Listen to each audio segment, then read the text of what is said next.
মাশাআল্লাহ এবং হাফেজি বিভাগ আমাদের আছে ফাজিল পর্যন্ত মাদ্রাসা ঐতিহাসিক মাহফিলে সারা রাত্রি ব্যাপী আলহামদুলিল্লাহ আপনারা আছেন। আল্লাহ পাক কবুল করেন, সকলে বলেন আমিন।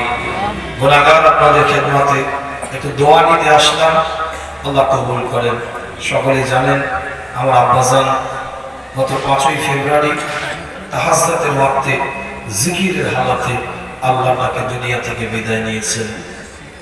সকলে আপনারা ফেসবুক সোশ্যাল মিডিয়া দেখেছেন, অনেকে জানাজাও দিয়েছিলেন।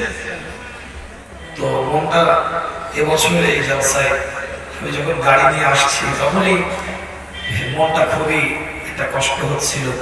কেন দীর্ঘ যত বছর এখানে আসছি, তো আমি উলুবেড়িয়া মাদ্রাসা আসলে হুজুর কেবলাই আলোচনা করতেন স্টেজে ওই সময়টা।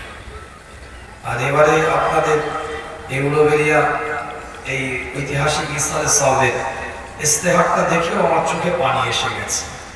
কেন আমি আমার জ্ঞানে এই প্রতিষ্ঠানে এই হ্যান্ডবিলে বা আপনারা যে রিপ্লেট করেছেন এতে হুজুর কেবলার নাম ছাড়া কখনো দেখি নাই। তো এবছরে দেখে আমার ইসলাম সাহেব জামান রহমতুল্লাহ আলাইহি, তো তখনই আমার চোখে পানি এসে গেছে। তো যাই হোক, হুজুরের জন্য দোয়া করবেন। 7.5 থেকে 8 ঘন্টা হুজুর ইন্তেকালের আগে জিকিরের হালত আছে। আগের দিন সবে বরাতে রাত ছিল, লাইলাতুল নিশফে থেকে সালা, তো গোটা রাতটা এইভাবে মুনাজাতের হালাতে কাটে। অক্সিজেন মাস্কটা সরিয়ে অনেক বিদ্যালয় ভাইরা গিয়ে একটু কানটা কাছে নিয়ে দেখছে নিঃশ্বাসের যে একটা আওয়াজ, সে আওয়াজ নেই। নিঃশ্বাস যখন নিচ্ছেন তখন আল্লাহ শব্দ বেরোচ্ছে, যখন ছাড়ছেন তখন আল্লাহ শব্দ। ইন্তেকালের পরে গোটা ঘরটা খাস করে গেল। আমাদের পিজাদা সালাম সিদ্দিকী ভাই 20 মিনিট পরে গেলেন।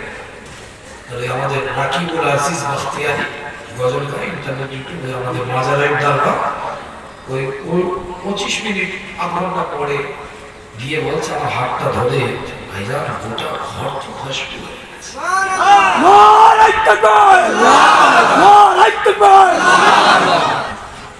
একবার ঘরের বাইরে যাচ্ছে হসপিটালে নাসিমের রুমে, একবার ভিতরে আসছে। পরে ভাই বলছে তোমার আপনার হুজুর কেবলা শরীর মোবারক থেকে যে ঘাম, এই ঘামের খাসবু বেরোচ্ছে। রাসূলুল্লাহ হাদিস দ্বারা প্রমাণিত, মুমিন ব্যক্তি যখন ইন্তেকাল করে তার কপালটা ঘামে, শরীরটাও ঘামে। হাদিস বলছে কোনো ছোটি কিতাবের গল্প বলছিলেন, আর এই ঘামটা কোনো দুর্গন্ধযুক্ত নয়, এটা সুগন্ধযুক্ত।